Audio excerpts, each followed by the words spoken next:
Our other top story here today, the Menendez brothers getting a chance at freedom. Erik and Lyle have two separate parole hearings in San Diego County more than 30 years after they murdered their parents. Erik's is today, Lyle's is tomorrow. NBC4's Robert Kovacik live in San Diego, where Menendez supporters have been staked out all day. Robert. Colleen and Michael, 36 years and 1 day since they murdered their parents on North Elm Drive in Beverly Hills. You were just talking about Gavin Newsom, and my colleague Conan Nolan was telling you about the political ramifications here. Well, there will be political ramifications for Gavin Newsom, who will ultimately have the final say if parole commissioners do recommend parole for Erik and Lyle Menendez. All we can tell you, because the California Department of Corrections and Rehabilitation has us under basically a cone of silence here, is that what is on the schedule, and that is that Erik Menendez is supposed to go in front of parole commissioners remotely today. The parole commissioners will make their decision today, and then Lyle Menendez will go in front of parole commissioners tomorrow. And then the board makes their recommendation to Governor Newsom tomorrow, who again will then have the final word. That is truly what we can tell you at this hour. But we can tell you about what we've been experiencing out here, basically on the border of Mexico, Otay and Chula Vista, and in this area in the blistering heat.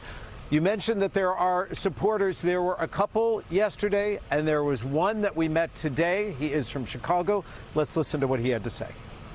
I've been a victim of sexual abuse in the past, and I feel that I could relate to them.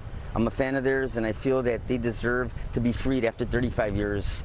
I come from the city of Chicago, where you got murderers walking the streets. They haven't even known one day in jail, and you got these brothers that have been incarcerated for 35 plus years, and I think that it's time for them to be freed.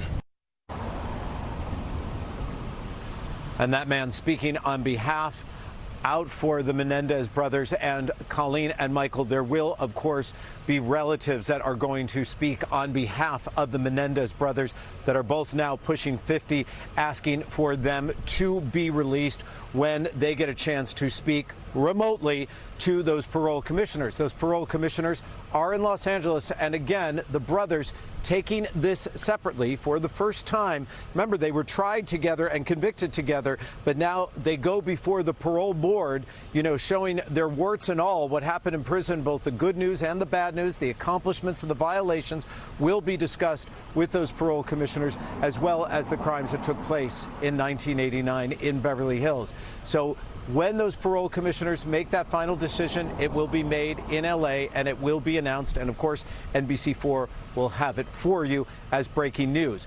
What we can also tell you next hour is that a journalist who is close to the Menendez brothers, who's actually written a book about the Menendez brothers, writing another one as we speak, tells NBC4 about where they will be living. And just a hint, yes, if and when they do get out, he's very confident Los Angeles will once again be home for the Menendez brothers.